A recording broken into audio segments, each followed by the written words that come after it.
जब लग गुरु मिले न साचा, तब लग गुरु करो 10 पांचा। क्या गुरु बदल सकते हैं? क्या गुरु बदलने से पाप लगता है? आध्यात्म के इस मैदान में आखिर सही गुरु कौन है? गीता जी में वर्णित तत्वदर्शी संत कौन है?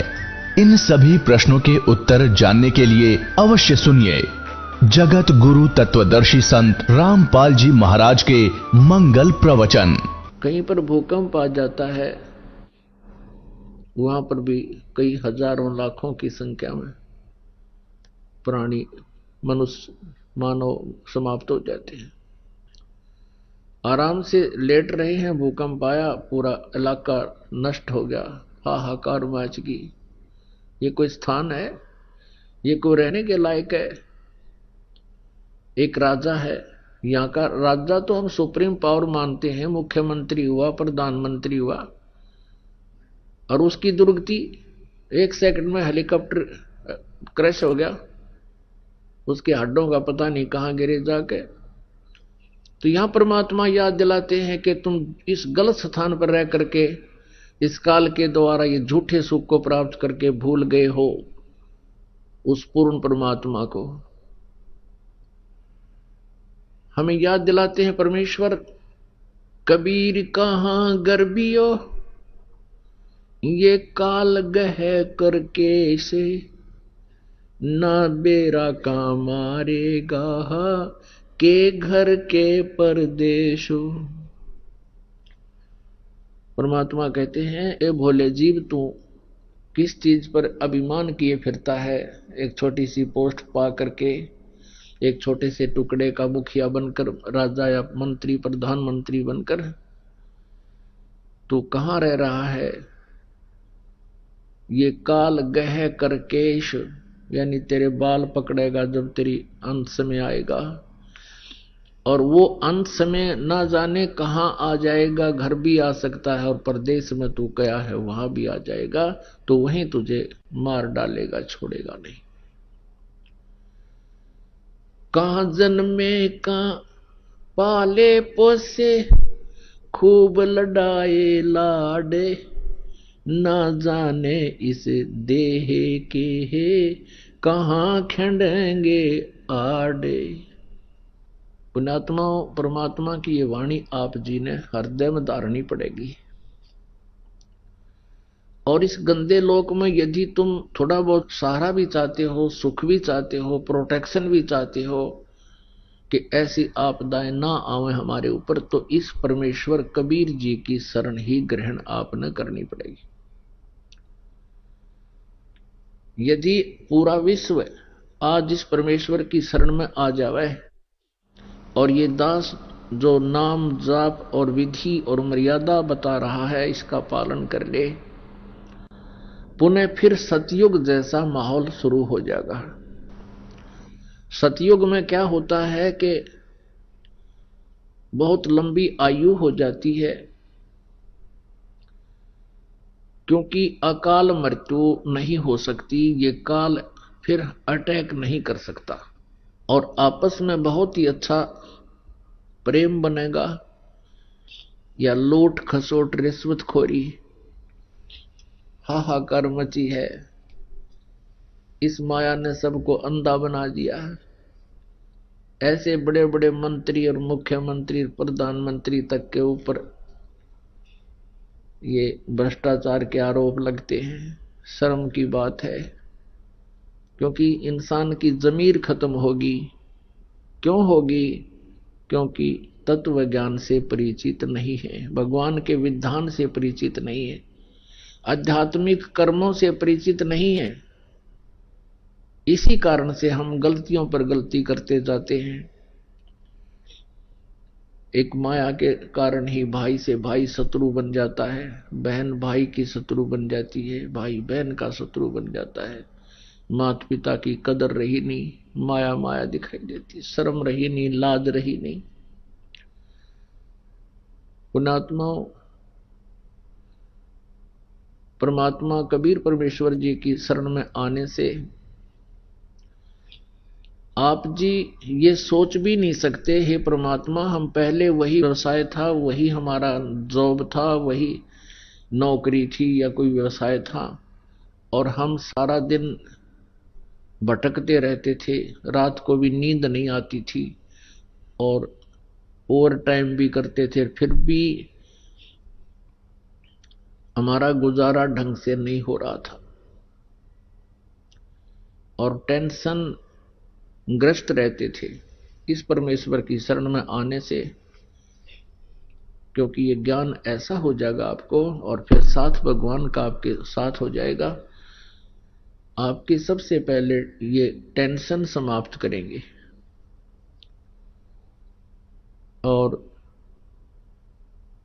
आप ये सोच भी नहीं सकोगे, हे भगवान, उसी पैसे में, उसी ही नौकरी में, तनख्वाह में आज हम बहुत अच्छी तरह अपना गुजारा भी कर रहे हैं और दो पैसे हमारे पास भी रह रहे हैं। इसके एक कारण तो ये होगा कि आपका जो बीड़ी, शराब, मांस, तंबाकू, ये पैसा जो व्यर्थ होता था वो आपका सेविंग में आ जाएगा। दूसरा ये होगा कि आप डॉक्टरों के यहां जाते थे। पुण्यात्माओं, जब इंसान के पाप कर्म बढ़ जाते हैं,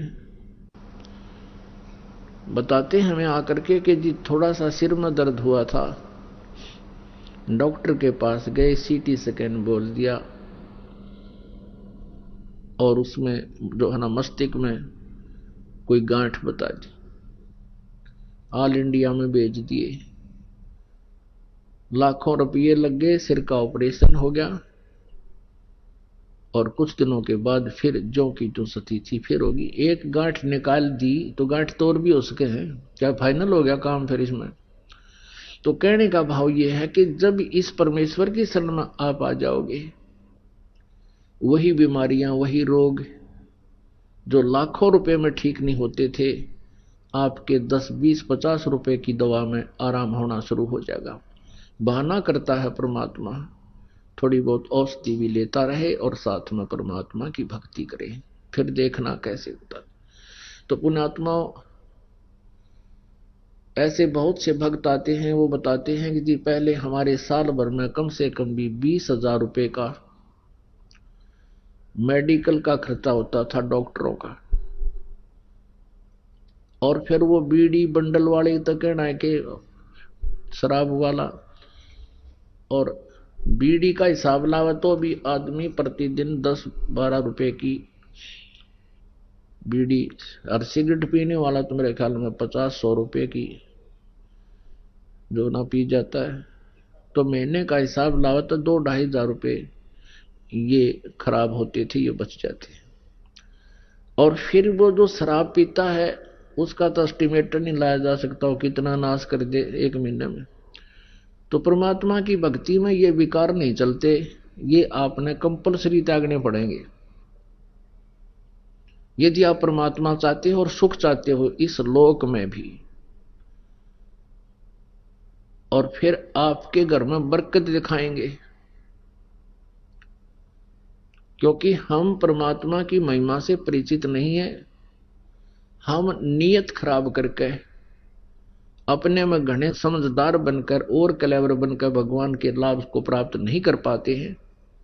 उपदेश लेने के बाद भी हम अपनी चतुरता नहीं त्यागते हैं, अपनी सोच से ही, हम अपनी अटकलों से ही भगवान के विधान को भी रिजेक्ट करते रहते हैं, तो परमात्मा मदद नहीं करेगा। परमात्मा का नाम उपदेश लेने के बाद आपके अगम मगरम सब समाप्त हो जानी चाहिए, ब्लाइंड फेथ करना पड़ता है प्रभु पर। और भक्त हमेशा ही ब्लाइंड फेथ करते आए हैं परमात्मा पर, यानी पूर्ण विश्वास, जिसको अंधविश्वास कहें तो अच्छा नहीं लगेगा, पूर्ण विश्वास। अंधविश्वास कैसे करते थे कि जो गुरुजी ने बता दिया, संत ने बता दिया, हमने उसको सिरोधार्य कर लिया। हम ब्लाइंड फेथ करते थे, आंख मीच कर विश्वास करते थे ऋषि और गुरुओं पर कि ये बड़े विद्वान पुरुष हैं, इन्होंने परमात्मा को जाना है, देखा है, पहचाना है, जिस कारण से ये, क्योंकि ये संस्कृत भी जानते हैं और वेदों और पुराणों और गीता जी का ये रेफरेंस भी दे रहे हैं और संस्कृत साथ में बोलते भी हैं, तो हमारा डाउट खत्म हो गया था कि ये कुछ ना जानते। और जिस कारण से आज तक कोई भी संत रूप में पनप गया, ये श्रद्धालु उसके पास ऐसे चिपक जाते हैं जैसे दीपक के चारों ओर ये पतंग मंडराते हैं और जल कर मर जाते हैं। तो इसी प्रकार नकली गुरुओं के पास जो प्राणी जाते हैं वो ऐसे अपना जीवन नष्ट कर देते हैं जैसे दीपक के पास पतंग जाकर के नष्ट हो जाते हैं।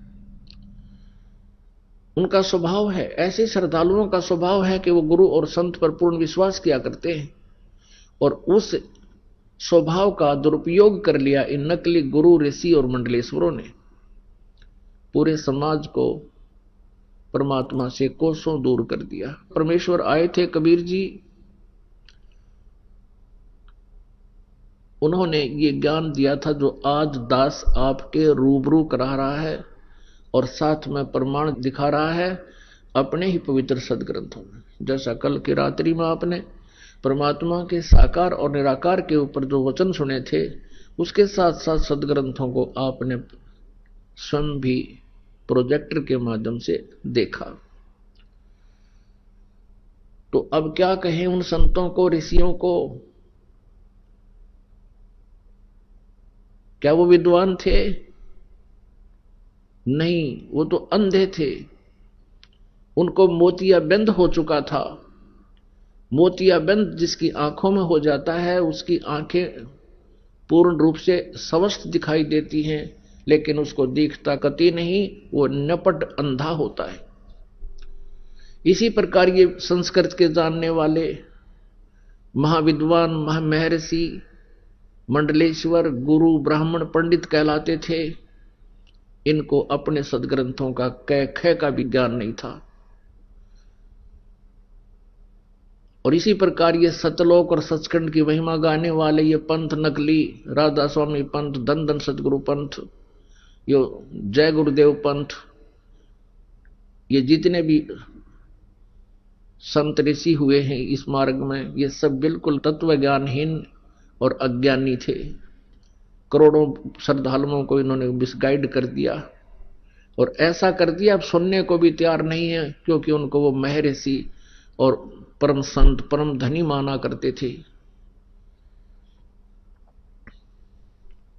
उसके विषय में परमेश्वर ने कहा है,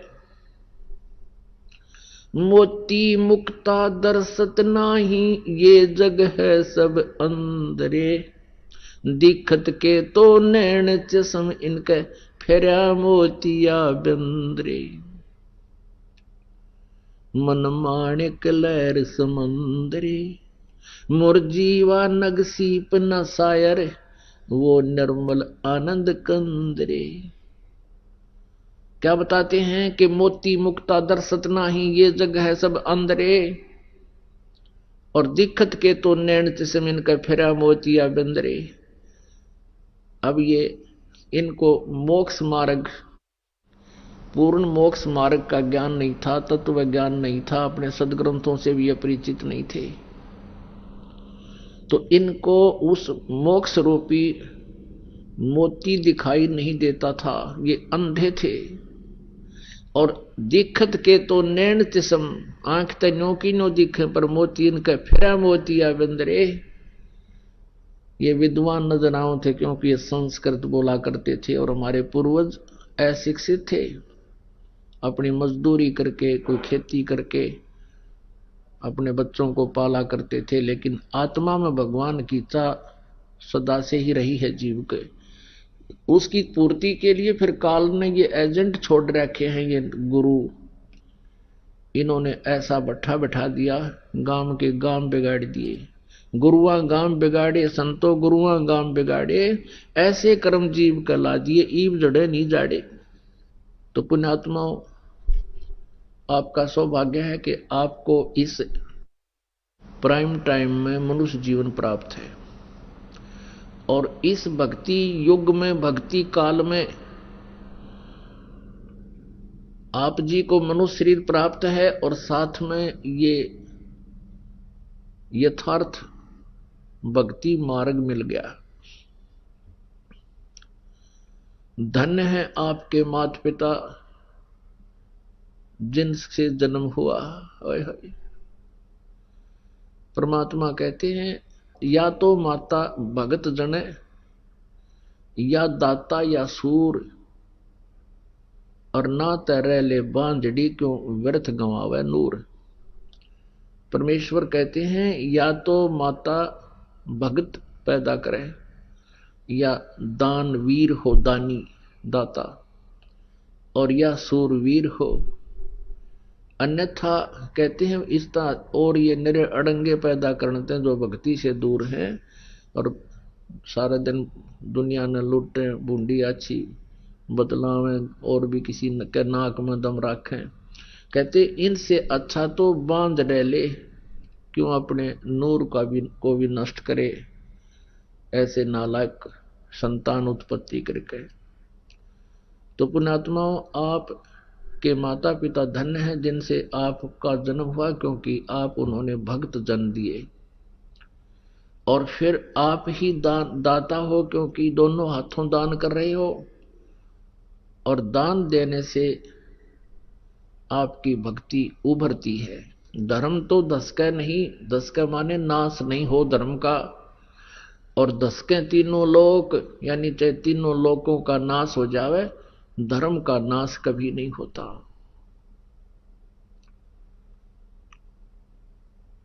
अब जैसे पुण्यात्माओं, सूरवीर भी भक्त ही होता है, भले ही वो वर्तमान में भक्ति नहीं कर रहा होता। उसके पिछले संस्कार सूरवीर के भक्त ही के होते हैं। जैसे प्रहलाद था सूरवीर, बिना हथियार का सूरवीर था। हिरण्यकशिपु ने वो जुल्म किए, कलेजा हिल जाए उनकी सारी घटना को सुनकर, लेकिन भक्त ने भगवान पर विश्वास किया और सूरवीर की तरह खड़े रहे कि कर ले पिताजी जो आपने करना, लेकिन भगवान से दूर नहीं हो सकते। सूरवीर थी मीराबाई, ऐसे ऐसे जुल्म किए उसके साथ, लेकिन पीछे कदम नहीं हटाया उस पुण्यात्मा ने।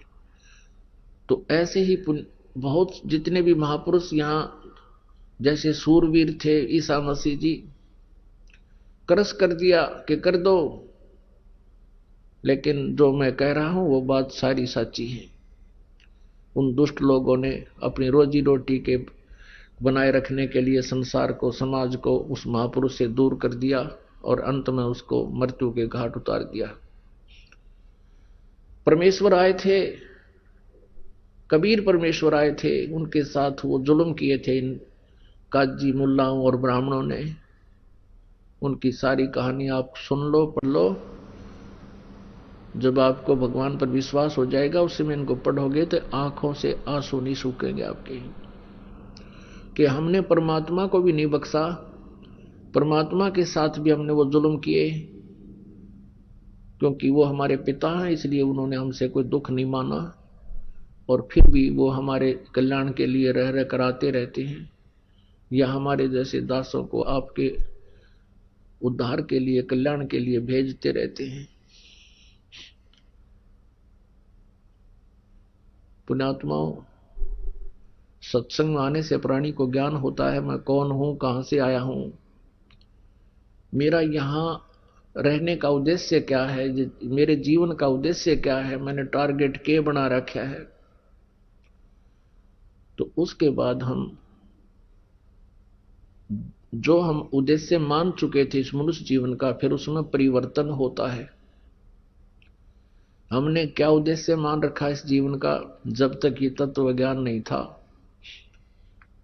जैसे बच्चा स्कूल जाता है, विद्यालय में जाता है, उसका टारगेट होता है मैं अच्छी शिक्षा प्राप्त करूं, या तो बड़ा अफसर लग जाऊं, या फिर कोई अच्छा धन कमाऊं, या डॉक्टर बन जाऊं। और डॉक्टर बनना या अच्छा अफसर बनना उद्देश्य क्या होता है कि घना धन कमाऊं और बड़ी कोठी बनाऊं, फिर ब्याह करवाऊं, फिर पुत्र पुत्री प्राप्त हो जाए, संतान हो जाए, उनकी परवरिश करूं, अच्छा पढ़ाऊं लिखाऊं, फिर उनका ब्याह कर दूं और फिर बेशक मर जाऊं, ये कोई टारगेट है इसका? क्या हमने ये सोच रखा ये सारे काम हो भी सकते हैं हमारे? क्या पता कब टिकट कट गया। अब पुण्यात्मा, ये जीव परमात्मा के विधान से अपरिचित होकर के अपनी अटकल में घना उलझ गया। जब इसको आध्यात्मिक ज्ञान होगा, भक्ति मुक्ति के दाता सतगुरु, भटकत प्राण फिरंदा, उस साहेब के हुक्म बिना नहीं तरवर पात हिलंदा। अपनात्मा, अब यहां कई प्रश्न करते हैं कि यदि भगवान के आदेश बिना पत्ता भी नहीं हिल सकता तो सब कुछ उसी के आदेश से ही तो हो रहा है, फिर भक्ति की क्या आवश्यकता है? क्या फिर सत्संग में जाने की आवश्यकता है? परमात्मा की वाणी को समझना बहुत ही कठिन है, क्योंकि ये वेदों से भी गूढ़ रहस्य युक्त है। अब यहां दो स्थिति हैं। एक तो इस ब्रह्म की जो काल है, जब तक हम काल की व्यवस्था में रहेंगे तो हम अपने प्रारब्ध को ही भोगेंगे, उसमें कोई परिवर्तन नहीं हो सकता। और जिस समय हम इस परम अक्षर ब्रह्म की शरण में आ जाएंगे, जो गीता जी अध्याय नंबर 18 के श्लोक नंबर 62 में कहा है, गीता ज्ञानदाता ने कि अर्जुन तू सर्व भाव से उस परमेश्वर की शरण में जा जिसकी कृपा से तू परम शांति को और सनातन परम धाम को प्राप्त होगा। उस परमेश्वर की शरण में आने के उपरांत फिर उस परमात्मा के हुक्म बिना पत्ता नहीं हिला। लेकिन उस परमात्मा से लाभ लेने के लिए हमने जो मर्यादा है वो हमारी प्रॉपरली बनी रहे। उन मर्यादाओं के टूट जाने से तो फिर काल के हुक्म बिना पत्ता नहीं हिला। उसने जो करना है वो करना ही है। तो इस प्रकार जैसे आप जी परमात्मा से दूर रहकर प्रत्येक प्राणी नो सोचा है मैं अपने बेटे और बेटियों को इतनी अच्छी शिक्षा दे दूं कि ये टॉप में आवे प्रत्येक कक्षा में, और फिर ये बड़े आईएएस आईपीएस या कोई डॉक्टर इंजीनियर बन जावें। पुण्यात्मा, सभी इसी उद्देश्य से अपने बच्चों को शिक्षा दिलाते हैं।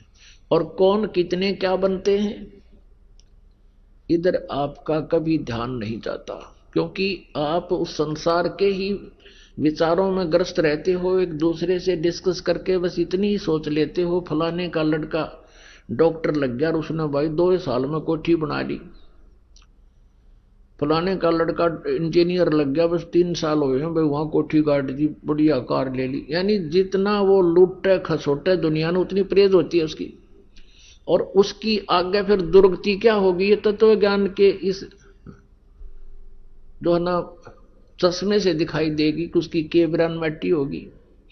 पुण्यात्माओं, जिस भी प्राणी के भाग्य में जो लिखा उसको वही मिलेगा। कोई ये सोचे कि मेरे करने से मैं प्रयत्न करूंगा और तभी मुझे सब कुछ मिलेगा, या भूल है। प्रयत्न तो प्राणी को करना ही पड़ेगा, लेकिन परमात्मा के बिना उसको कोई लाभ नहीं हो सकता। अब जैसे हमारे समाज में अब तो बहुत फर्क पड़ता जा रहा है, बुद्धिमान व्यक्ति हो गए हैं, बेटे और बेटी में विशेष अंतर नहीं रहा। और दूसरा कारण अब ये भी हो गया है कि लड़कियों का अभाव हो गया है, ये आप अच्छी लगन लाएगी सबने। और एक विशेष व्यवस्था इस परमात्मा की कृपा से यहाँ इस आश्रम से एक विशेष व्यवस्था बनाई गई है कि जैसे हम पहले बेटी के विवाह में बहुत ज्यादा ही दुखी हो जाया करते थे, ना जाने कितना दान करते थे, फिर भी अगले का पेटा नहीं भरता था, ऐसी नीयत खराब हो गई थी। अब वो बिल्कुल समाप्त हो गई है कि लड़की का विवाह होगा हमने कुछ दान नहीं देना, और लड़के का विवाह होगा हमने 1 रुपया भी नहीं लेना, क्योंकि हम इस न्यू नहीं कोई एक वैसे फॉर्मलिटी है, या ये भगवान का विधान है कि हम एक दूसरे के कर्जे से मुक्त होना है। हम एक दूसरे का ले दे का यही फंसे रहते हैं। जैसे कोई आज किसी से धोखाधड़ी करके कोई 20-30 लाख रुपये, 50 लाख रुपये, 10 लाख रुपये, 2 लाख रुपये कोई ले लेता है, उसके हड़प जाता है, तो अगले जन्म में उसने देने पड़ेंगे और जमाई बन के लेगा। पहले जैसे क्या व्यवस्था थी कि जैसे हम आप देखा करते इन बड़े बड़े पैसे वालों को, लड़की का विवाह होता था, दामाद को कार न्यारी देते थे, 2-3 लाख रुपए नगद दे देते थे, आगे कोठी बना देते थे। क्यों? वो पिछले जन्म में ले रहा था उसका, अब वो दामाद बन के ले गया, लड़की भी ले गया और 10-20 लाख रुपये भी अपने पूरे कर लिए। और फिर मृत्यु को प्राप्त हो जाता है। एक बहुत बड़ा अधिकारी था, उसने अपनी लड़की का विवाह किया अपनी रिटायरमेंट से 6 महीने पहले, और उसको पता था कि मैं आमंत्रित करूंगा अपने अंडर जितने भी अन्य अधिकारी हैं, वो आएंगे, कोई 1 लाख लेकर आओगा, कोई 50,000, कोई 10,000 दिखा दिखा कर देगा। और ऐसा ही किया। फिर वो रिटायर हो गया। उस समय 3-4 लाख रुपये बेटी के ब्याह पर लगाए। ये सन 1988 की बात है, 89 की। उसमें 3-4 लाख तो आज के 30-40 लाख समझो। अब लड़की का विवाह कर दिया, 3-4 लाख रुपए लगाए, और कर्मचारी अधिकारी कोई 2,000, कोई 10,000, कन्यादान को 20,000, कोई 50,000। और फिर क्या हुआ, उस विवाह के 6 महीने के बाद उसको तलाक दे दिया उसके पति ने। अब उस झटके में उसने पता था इब्तया 4 लाख में लड़की ब्याही है और दोबारा ब्याहूंगा तो 8 लाख लगेंगे, हार्ट अटैक होगा, मर गया। अरीब के बनेगा, अब गधा बनेगा वो। और जिससे ले रखे थे उसका लठ मारेंगे, डोवेगा। परमात्मा के विधान से जब हम परिचित हो जाएंगे, हमने विष दिखाई देगा ये किसी से पैसा लेना, तो पुण्यात्मा इस प्रकार से ये स्थिति बदलेगी।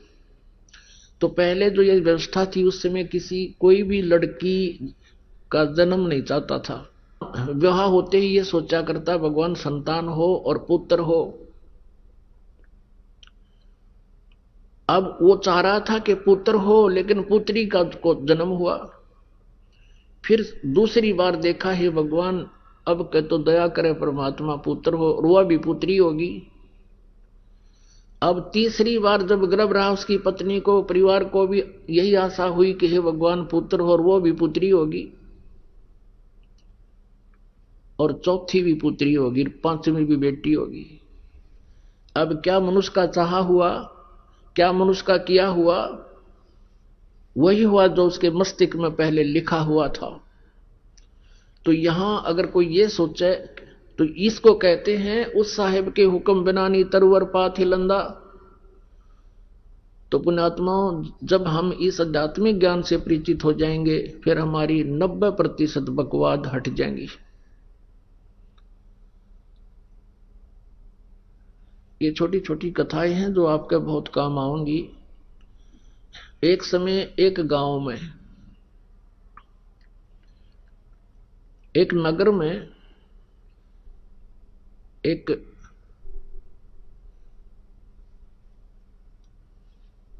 सेठ रहता था, और उसने अपने गुरुजी से जो ज्ञान प्राप्त किया था उससे यह पता लग गया था कि भाई अब ये व्यवसायिक जो लोग होते हैं ये इन्हें देखा करें कि अभी कहां मुझे लाभ होगा, इन मोक्ष से कोई लेना देना नहीं होता। तो उसने ये पता पूछ लिया अपने गुरुजी से जब सत्संग कर रहे थे। फिर बाद में पूछा कि गुरुजी, यूं कहते हैं कि जैसे इस जन्म में किसी ने किसी से पैसा ले लिया और वो नहीं दे सका, तो अगले जन्म में वो 1000 गुना करके वापस देना पड़ेगा। कहा बेटा ऐसा ही होता है। तो उस लाला जी ने क्या कराया, अपना बोर्ड लगा दिया दुकान के आगे कि अभी कर्ज ले जाओ, जिसने कर्जा चाहिए, किसी ने लोन चाहिए ले सकता है, लेकिन अगले जन्म में लूंगा, इस जन्म में लूं कोई ना। अब ये जो पैसे के पुजारी होते हैं, ये इसे इतनी गिरजा इनकी वृत्ति। बताते हैं एक लाला जी मर गया, यम के दूत पकड़ के ले गए, तो उससे पूछने लगे भाई तेरे को पहले स्वर्ग में भेजा या नरक में, क्योंकि तेरे इतने पुण्य इतने पाप। नो बोला दोनों के बीच में बिठा दे, नो उनके भी आओगे गा कर, नरक वाले भी आओगे, दोनों के बीच में बिठा दो मैंने। यानी वहां भी अपने बिजनेस पॉइंट व्यू से ही सोचा उसने। तो इसी दृष्टिकोण से उस लाला जी ने अपने गेट पर यह बोर्ड लगा रखा था कि अभी इस जन्म जो कोई लोन लेगा तो अगले जन्म में लूंगा उससे।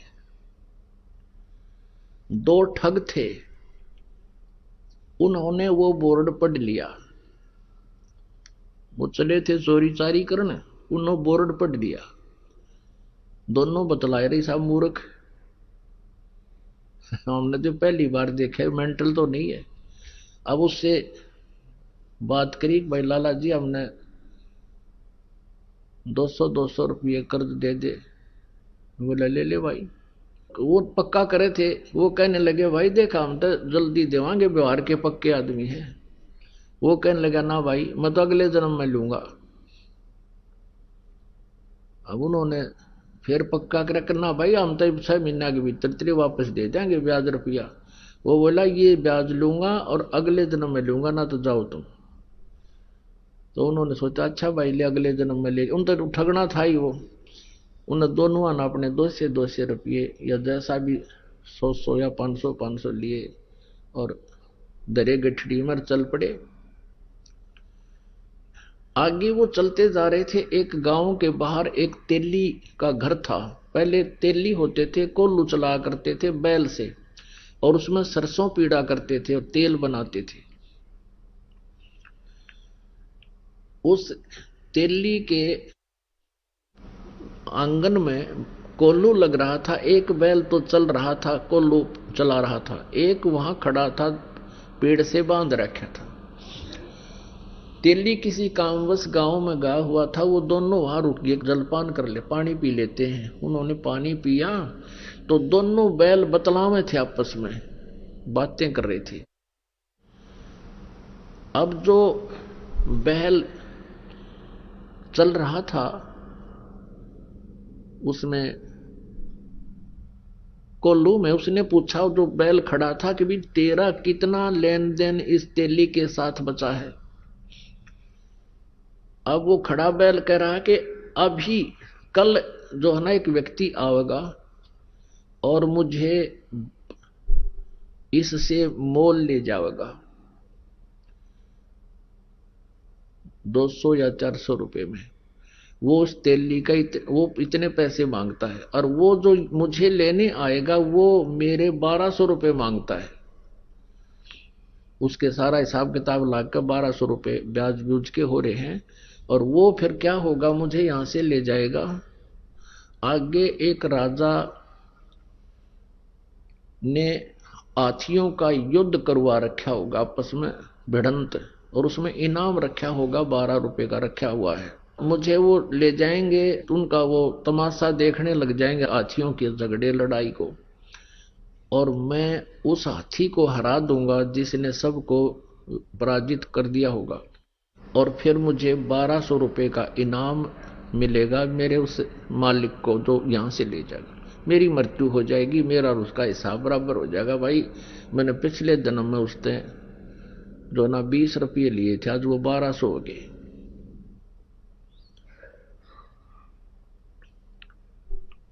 तो उसने फिर पूछा कि भाई जो कोल्लू को चला रहा था उससे पूछा कि तेरा क्या हिसाब किताब है तेली का और तेरा। उसने कहा भी मेरा और इसका हिसाब पूरा होने वाला है, और मैं ये घंटे 2 घंटे में मर जाऊंगा। इतने में वो तेली आ गया और उनका कलेजा हिल गया। अकड़े तेरा गजब हो गया, बैल बोल रहे, और बैल बोल रहे हैं तो बस साची ये पाओगी, ये तो अनहोनी है, भगवान ने बुला रहा है इन्हें। तो उनने सोचा भी आज रुकना पड़ेगा यहाँ, और कल देखेंगे यू मरेगा किस टाइम यू बैल, और वो किस टाइम ग्राहक आएगा। तेली आ गया, उनसे पूछा भाई कौन हो, कहाँ से आई हो। उन्होंने बता दिया ऐसे हम जा रहे थे, रास्ते में पानी पीने लग गए। और वो तेली बोला भी कोई बात ना, अब देर हो गई है, शाम रुक जाओ, सुबह जाइए। का अच्छा भाई, वो तो रुकना ही चाहो थे। 2 घंटे के बाद वो बैल जो चल रहा था उसकी मृत्यु होगी, जो कोल्लू चला रहा था। अब उन दोनों का दिल धड़क धड़क करने लगा रहे, या तो सच्ची हुई भाई। उधर से अगले दिन सुबह एक व्यक्ति आया और उस तेली से कहने लगा, भाई कोई बैल बता मुझे, या तेरे पास होता है बैल दे। अब तेली का ये डर हो गया कि चलता चलता बैल मर गया, कोई बीमारी आ गई पशुओं में, और इसने बेच दे जल्दी, तो दूसरे को भी और लाऊंगा कोई।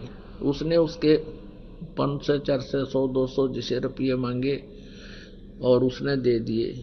वो दोनों जने अपनी वहां पोटली कटक कर बांध गए, उस बैल लेकर गया था उसके साथ साथ चल पड़े। ये और देखेंगे वहां पर ये बताए थे इन्होंने कि बैल हाथी को हराएगा।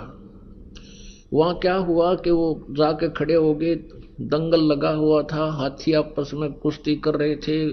एक हाथी सबको पराजित करता हुआ चल रहा था, और लास्ट में वो अकेला खड़ा हो गया कि और लाओ वे जिसका कोई हाथी हो, गुड़ाओ इसके साथ, ये केसरी हो गया। वो जाकर खड़े होकर तमाशा देखने लग गया। बैल पकड़ रखा था रस्सा हाथ में, वो बैल हाथ से रस्सा छुटा कर हाथी की तरफ भाग लिया। लंबे लंबे सींग थे पहने पहने। हाथी ने उसका सूंड मारा, वो सूंड लग गया, सींग फंस गया सूंड में, और हाथी मारा किल की चंगाड़ बाज गया। हाथी का सूंड में दर्द बहुत होया करे। हाथी किलकी मारा, रोवर लीद कर, उसने सोची मेरा नहीं किया गया सिंगाड़ा, हाथी भाग गया। तो वो विजयी हो गया बैल। 1200 रुपये राजा ने इनाम दे दिया। वो 1200 रुपये उनके पास आए, उस बैल वाले के पास, उसी समय बैल की मृत्यु हो गई।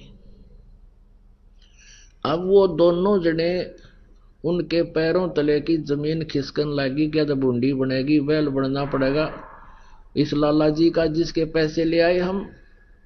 वो दोनों वापस आ गए। अगले दिन 9 के 9 दोनों ने पैसे रख दिए। सेठ जी अपने पैसे पकड़े, ये मारा पर नहीं उठा ही पे। लाला जी ने ठाकर बाहर गली में फेंक दिए, मारे मेरे लेखे कितने ले जाओ, हम ना, मैं ना लू, अगले जन्म में लूंगा। और वो ठाठा उल्टे धरे, उसके हाथ जोड़े, लाला जी माफ कर दे, अगले जा, मैं ना लू कती भी। वो बाहर फेंक गए। उन्हें सोची बड़ा साका होया भाई। अब वो उठा कर उसने, वैसे तो गिरे क्यों कर, क्योंकि देना पड़े, वो तो बहुत सुरक्षित रखने पड़े उनको, कदे को छीन भी ना ले जा, थारे बचाव रखे। तो उसने सोचा भी साधु संतों के पास इसका कोई समाधान होता है। एक संत कहीं बैठा था, वहां पहुंच गए और कहने लगे, महाराज जी हम एक कसूते संकट में फंस गए, कोई समाधान बताओ। सारी कहानी बता दी। अब वो संत बोला, भाई एक काम करो, इसका कोई धर्म पुण्य में ला दो उस लाला जी के नाम पे। तुम यूं करो, एक धर्मशाला बनवा दो मेन रास्ते पे, और एक कुआं बनवा दो, उस पर लिखवा दो लाला जी उस सेठ का नाम कि उसके नाम की धर्मशाला। और तुम यूं करियो, उसमें किसी को रुकने मत देना, और ना उस कुएं में पानी किसी को पीने देना। बोला जी फिर क्या होगा? फिर तुम मैं बताओगे क्या होगा, और जो मैं कहूं इतना कर दो। अब वो ने सोचा भी महात्मा ने जो कहा है तो बात, फिर ये जाना आगे क्या होगा। उन्होंने एक मेन रास्ते पर जो स्टेशन से उतरकर गांव को आता था, स्टेशन से उतर करके जो यात्री आते थे उस नगर के, स्टेशन 2-3 किलोमीटर की दूरी पर था नगर से, उसके बीच में बनवा दिया। उसके मतलब 2-2.5 किलोमीटर था तो 1.25 किलोमीटर दूरी पर बना दिया,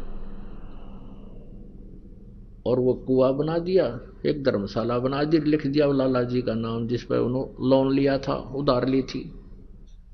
अब वहां यात्री आवे और पानी पीने या थोड़ी देर विश्राम करने के लिए धर्मशाला की तरफ जाऊं, वो दोनों लकड़े लठ लेकर, खबरदार तो यहाँ आगे होता है, चलो यहां से।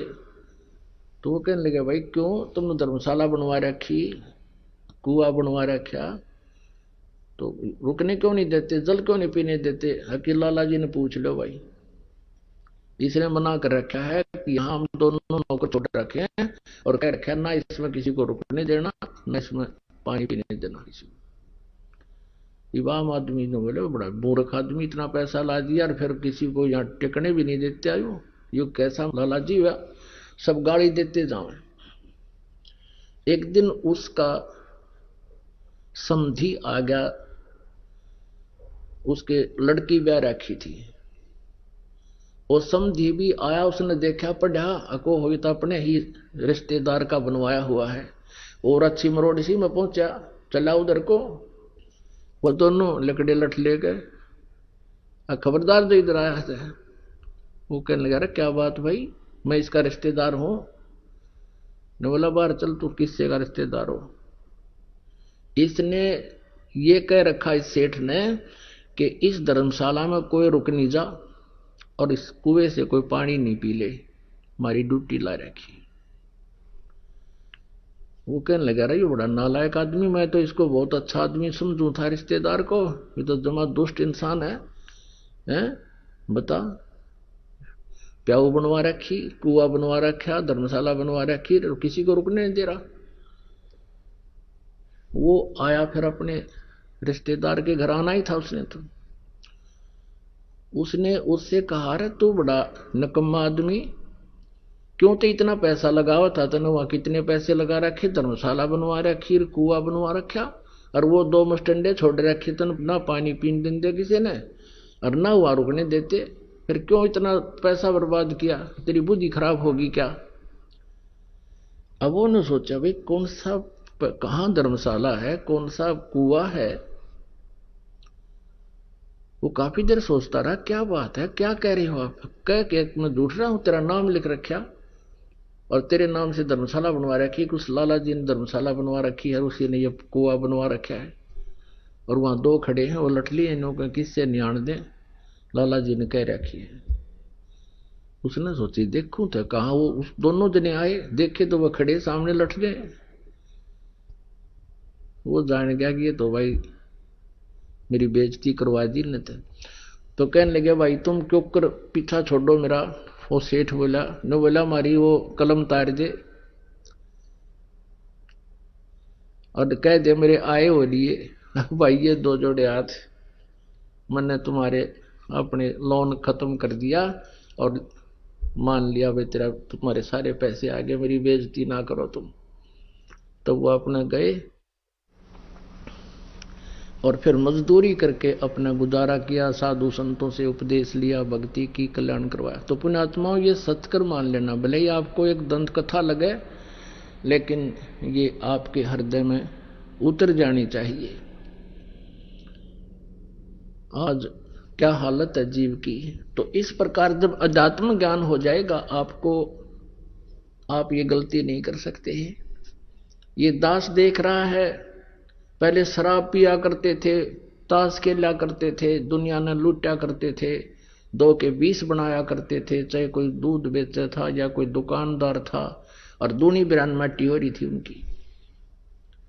और आज वो प्राणी किसी का 10 रुपए आ जाते हैं ना, घर दे काम वापस।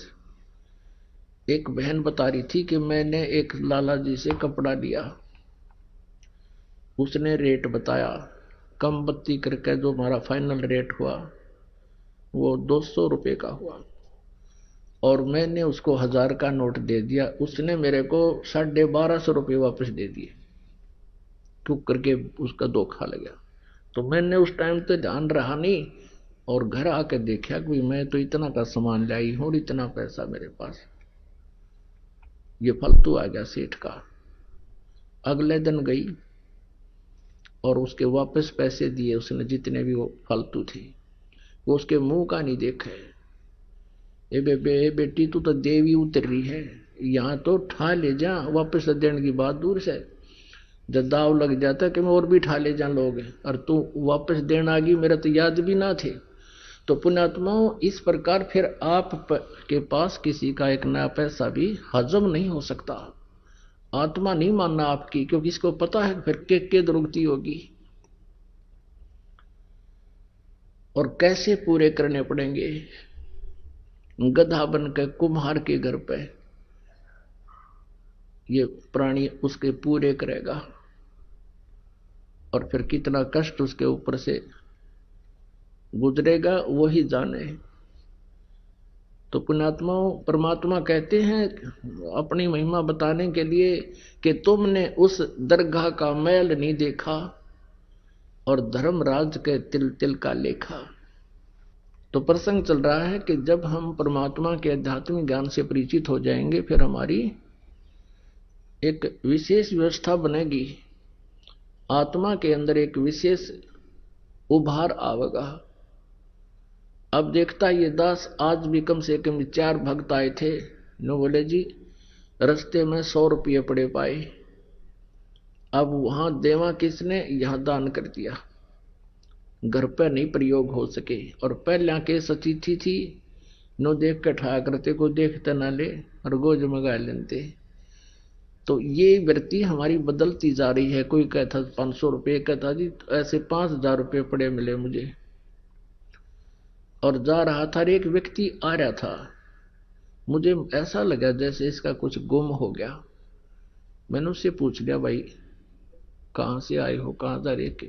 वो कहने लगा, कहाँ जा रहा हूँ, मेरे पैसे गिर गए और जेब मत निकल गए, किस प्रकार मैं कुछ सामान निकालूं था और सारे देख लिया, मैंने पाए नहीं। कितने पैसे थे तेरे भाई? कि 5000 रुपये थे, ये नोट थे। नो बोला, नो के जब मैंने उसको निकाल कर दे दिए कि ये थे। उसने सीने से लगा लिया मेरे को। नो बोला, राज के युग में इसे देवता बचे हैं। तो पुण्यात्माओं, ऐसे यह बिल्कुल स्थिति बदल जाएगी और आपकी आत्मा इतनी खुश होगी उस पैसे को वापस दे करके।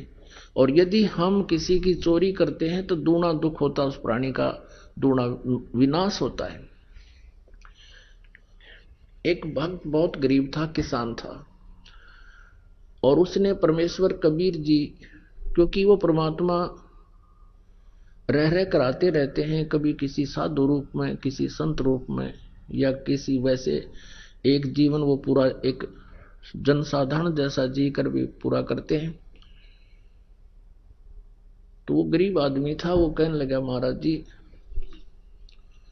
बहुत ही स्थिति खराब है, परमात्मा का ज्ञान सुना, परमेश्वर ने कहा बेटा नीत साबित रखिए, तेरा कमी नहीं रहेगी और ये भक्ति करता रहे,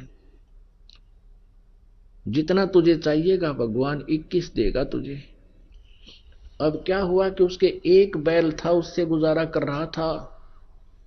एक चोर था, उस चोर ने क्या सोचा, वो चोरी करने के लिए निकला, उसने देखा एक गरीब व्यक्ति और गर्मी के दिनों में सो रहा है, उसके एक बैल बंधा है, उस एक का बैल न चुरा ले गया। अब चोर तो क्या है, जैसे 100 रुपये का बैल होगा, उस समय की बात, बहुत पुराने समय की, तो किसी समय में लालो, इसको तो एक उदाहरण है और सच्चाई है। तो उसने तो 10 रुपये का बिक गया, वो भी बेच दिया कि कहीं कोई पकड़ा ना जा तो, या 20 रुपये का, और बेच ब्याज खा पी कर फुर वो तो फिर उसाए हो गया। उसने कुछ दिन के बाद फिर ऐसे चोरी करता करता उसने सोची, चल उस जिसका बैल चुरा के लाया था वो शरीफ आदमी लग गया ना, को पुलिस रिपोर्ट करी उसने,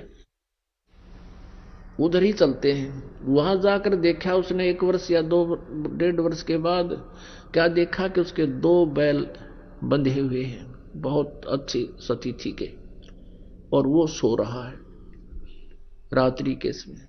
उस चोर ने उसके दोनों चुरा लिए, दोनों बैल चुरा लिए और ले गया, उनको बेच ब्याच के और अपना कर दिए फुरफुरा। वो फिर नो के नो उसको फिर टोटा सताने लगा, वो फिर चला, वो इधर उधर घूमता घामता। उसने सोचा एक बार फिर उधर देख लो, वो तो शरीफ आदमी है, कोई ऐसी प्रतिक्रिया भी नहीं कर रहा, ना किसी खोजी को लेकर पीछे चलता है। उसने वहां जाकर देखा, क्या देखा कि उसके 4 बैल बंध रहे, 4 बैल नुखागड़ के से। अब उस चोर ने सोचा, भाई मेरा तो नाश हो लिया और 3 बैल चुरा चुका मैं इसके, और इसके आज 4 बैल बंधे हुए हैं। भाई ये कौन सा जंतर मंत्र है इसके पास, इसने यो पूछूंगा मैं तो। और उसने वो वहीं सो रहा था किसान, उसको उठाया कि भाई उठना एक बार। वो किसान कहने लगा, सोया था, ने बोला भाई मुझे मत छेड़, मुझे सोने दे, सारा दिन काम किया है, नींद अभी लेटा हूं, सोने दे। वो कहने लगा भाई मैं चोर हूं। वो चोर कहने लगा मैं चोर हूं, चोर हूं। ने बोला भाई चोर है ना, अपना काम कर दो, तू आया है, मुझे अपना सोने दे। अब वो कहने लगा रहा, जो काम मैं करना चाहूं था वो मेरे तीब होता कोई ना, इसलिए तुझे जगाऊं ना, मैं कितने जगाऊं वो। अब मैं चोरी नहीं कर पा रहा हूं, मैं ये पूछना चाहता हूं कि ये कौन सा जंतर मंत्र है तेरे पास भाई। फिर उसने बताया, भाई चाहे मारिए चाहे छोड़िए मुझे, चाहे सजा दिए दंड दिए, अब सच्ची बात बताऊंगा, तेरा पहला बैल भी मैं चुरा कर ले गया था, और मैंने तो वो पैसा मेरा न्यों गया बर्बादी में। आइए अब हम उन श्रद्धालुओं के अनुभव जानते हैं जो जगत गुरु तत्वदर्शी संत रामपाल जी महाराज जी से दीक्षा प्राप्त कर चुके हैं तथा उनके द्वारा बताए गए भक्ति मार्ग पर चल रहे हैं। सर नमस्कार। सर साहेब। सर क्या शुभ नाम है आपका? धर्मदास। सर कहाँ से आए आप?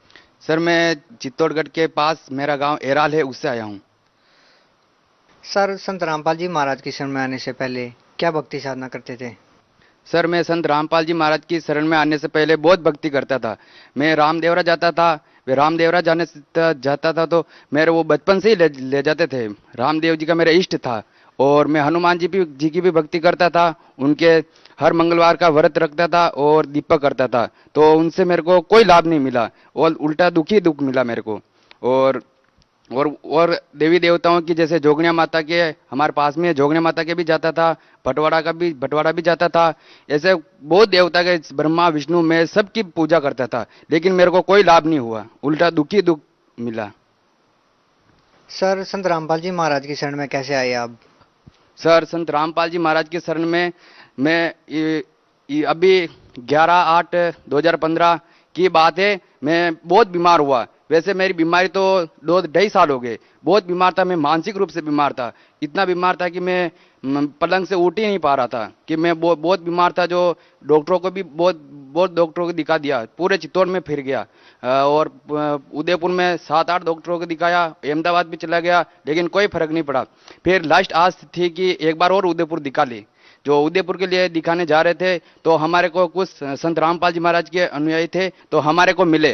तो मेरे पापा को और मेरे को प्रहलाद दास जी और चंद्र प्रकाश दास जी और गोपी दास जी ने समझाया कि तुम कितने साल हो गए तुम्हारे को इलाज कराते कराते। तो हमने बोला कि हम 2.5 साल हो गए इलाज कराते कराते, लेकिन हमारे को कोई लाभ नहीं हुआ।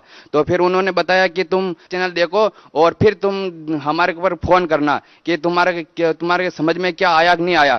तो फिर हमने उसी दिन इलाज करवाने चले गए और वापस आए। तो उसी दिन से 10-12 दिन तक हम चैनल देखा, और चैनल देखते ही मेरे पापा के मन में क्या लगन लगी कि मैं तो पहला दादी को फोन करूंगा। तो फिर उन्होंने फोन किया पहला दादी को और कहा कि मैं संत रामपाल जी महाराज से जुड़ना चाहता हूं। तो वो उसी दिन 12 दिन के बाद वो पहला दादी के साथ उदयपुर आए और नाम दाम दिया। तो अब वो पढ़े लिखे नहीं थे, तो पढ़ना नहीं जानते थे। जो फिर मैंने कहा मेरे को मंत्र दिखाओ, मैं बता देता हूं।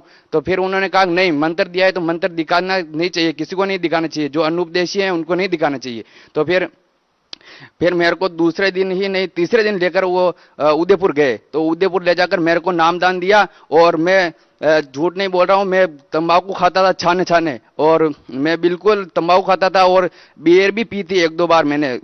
मैं स्कूल में पढ़ाई करता था, जो आधी छुट्टी हो जाती थी तो मैं कुछ लड़के, बदमाश लड़के थे, उसकी संगत में लग गया था, जो मैंने एक दो बार बियर भी पी थी और तंबाकू खाता था, और विमलो के बगैर तो मैं रह ही नहीं सकता था, इतना मैं खराब काम करता था। तो फिर मैं उदयपुर में गया नामदान लेने, तो वापस आते आते मेरे को पूरी ट्रेन में जब तक चित्तौड़ आया तब तक मेरे को उल्टी होते होते आई। और पास में जो बीड़ी पी रहे थे उनसे भी मैंने गाली गलौज कर दी कि तुम ये बीड़ी बंद कर दो, कि तो उन्होंने कहा कि बीड़ी मैं पी रहा हूं, तेरे को क्या हो रहा है? तो मैंने कहा नहीं, बीड़ी पियोगे तो मैं तुम्हारे यहाँ नहीं बैठूंगा। तो उन लोग आदमी ने बीड़ी बंद कर दी, और मेरे को उसी दिन से मेरे को ये बीड़ी पर नफरत हो गई कि मैं बीड़ी के हाथ नहीं लगाऊंगा, और तंबाकू भी छूट के मेरे पहले इतने देवी देवताओं से प्रार्थना की कि मेरे तंबाकू छुड़वा दो, तंबाकू छुड़वा दो, लेकिन किसी ने अर्ज नहीं सुनी, उल्टा दुखी दुख हुआ और बत्ती और ज्यादा लत लग गई मेरे को। तो मेरे तंबाकू छूट गई, शराब छूट गई, मैं अच्छा हो गया। और जो मेरे मेंटल प्रॉब्लम थी, मानसिक रूप से बीमार था, वो मेरे को देख लो ना कि 10 दिन में ही मेरे फर्क पड़ गया, और अब मैं 80% स्वस्थ हूं। तब तक मेरे तो मुंह पे जो मेरे गोली ली थी अहमदाबाद से गोली दवाई ली थी, ट्रीटमेंट लिया था, तो उससे गोली लेने से वो रिएक्शन कर गई थी, जो पूरे मुंह पर फुंसी हो गई थी, जो मैं कम से कम 3 महीने तक मैं घर से बाहर नहीं निकला। जब मैं सोच के लिए जाता था तो सुबह 5 बजे जाता था और शाम को 8 बजे जाता था, बिल्कुल पूरे दिन घर पर ही रहता था। तो इसलिए मैं 3 महीने तक घर पर ही रहा और बाहर निकलने का नाम नहीं लिया। वो बाहर निकलूंगा कैसे? मेरे मुंह दिखाने जैसा नहीं रहा मैं, ऐसा हो गया था। तो संत रामपाल जी की कृपा हुई और मैं आज स्वस्थ हूं, और मैं आज आपके सामने ये हूं। सर, संत रामपाल जी महाराज जी से आपने दीक्षा कैसे ली? संत रामपाल जी महाराज के आदेशानुसार सभी जगह सीढ़ियों से नाम दीक्षा दिलाने का ये बनाया हुआ कोऑर्डिनेटर बनाया हुआ है, पूरे राजस्थान में सभी जिलों में बनाया हुआ है। आप कहीं से भी नाम दीक्षा ले सकते हैं। तो मैंने भी निर्णय किया कि मैं भी नाम दीक्षा लूं, और उदयपुर से मैंने नामदान लिया। मैं तो यही चाहूंगा कि मेरे को गुरु महाराज, अभी तक मेरे को तो दर्शन नहीं हुए, मैंने तो देखा भी नहीं कि गुरु महाराज कैसे हैं, केवल फोटो में ही देखा है। मैं तो ये चाहता हूँ कि नाम दीक्षा लेने से ही बीमारी कट जाती है, सब दुख दूर हो जाते हैं, जैसे मेरे को दुख दूर हुआ है। मैं बहुत तड़पा था, मैं पलंग से ही उठ नहीं पा रहा था, इतना बीमार था मैं तो। सर, संत रामपाल जी महाराज जी से नाम दीक्षा लेने के लिए आपको पैसे देने पड़े? नहीं, एक भी रुपया नहीं देना पड़ा, और उन्होंने खाना खिलाकर ही हमारे को बाहर निकाला। उन्होंने कहा कि यहाँ पर भंडारा करके ही जाओ, भंडारा करके ही हमारे को बाहर निकाला। और वहां से हम जब उदयपुर से रेलवे स्टेशन पर उतरे तो हमारे को वहां का नंबर याद मालूम था प्रहलाद भगत जी को, तो उन्होंने वहां से फोन किया, तो वहां से एक कार हमारे को लेने आई और वापिस छोड़ने तक आई, और 1 रुपया तक नहीं लिया हमारे से। सर, संत रामपाल जी महाराज से नाम दीक्षा लेने से पहले आप नशा करते थे, आप अस्वस्थ रहते थे, फिर नाम दीक्षा लेने के बाद आप ठीक हो गए, स्वस्थ हो गए, तो आप भगत समाज को क्या संदेश देना चाहते हैं? मैं तो उन भक्तों को यही संदेश देना चाहता हूं कि आप अपना सतलोक आश्रम बरवाला, जिला हिसार, हरियाणा में जाओ और अपना नामदान करवाओ और उनसे गुरु दीक्षा लो और अपने लाभ पाओ। क्योंकि मैं जिस स्थिति से निकला हूं वो शायद कोई ऐसा ही बच्चा होगा जो निकल पाया होगा, क्योंकि मैं इतना पीड़ित था कि मैंने तो आस ही छोड़ दी थी कि जिंदगी से मैं मर जाऊंगा, शायद मेरी बचने की कोई आस नहीं थी। मैं तो मेंटल रूप से केवल पत्थर ही नहीं फेंके, मैंने तो ऐसी स्थिति हो गई थी, केवल पत्थर ही नहीं फेंके, ऐसा पागल हो गया था। जैसे मेरे माता पिता को कभी कभी तो ऐसा होता था कि मेरे माता पिता को ही नहीं पहचान पाता था कि ये कौन है, ये क्यों है इसमें, ये मेरे से बात क्यों करते हैं, ये दूर हट जाए तो ठीक हो गया। इसलिए ऐसा पागल हो गया था मैं तो। कब मैंने परमात्मा के दंडवत प्रणाम किया और आधा फर्क तो वहीं पर पड़ गया मेरा, ऐसी स्थिति हो गई। सर, जो श्रद्धालु आज भी संत रामपाल जी महाराज से जुड़ना चाहते हैं वो संत रामपाल जी महाराज से कैसे जुड़े? तो सर वहां पे तो अलग अलग कोऑर्डिनेटर वो बनाए हुए हैं ना, पूरे विश्व में बनाए हुए हैं ना वो कोऑर्डिनेटर, तो वो कहीं से भी नाम दीक्षा ले सकते हैं। या फिर संत रामपाल जी का सत्संग सुनो, उस पर नीचे पीले कलर की पट्टी चलती है, जो वो नंबर दिखाते हो, जो उस नंबर पर कॉल करो।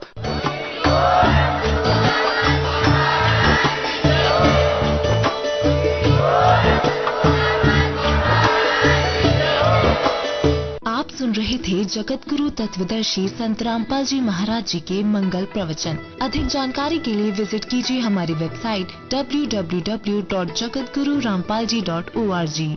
संत रामपाल जी महाराज जी के शुभ आशीर्वाद से पूरे विश्व भर में 500 से भी ज्यादा नाम दीक्षा केंद्र हैं, जिन पर संत रामपाल जी महाराज जी द्वारा ऑनलाइन निःशुल्क नाम दीक्षा दी जा रही है। अपने नजदीकी नाम दीक्षा केंद्र का पता करने के लिए संपर्क करें 8222880541।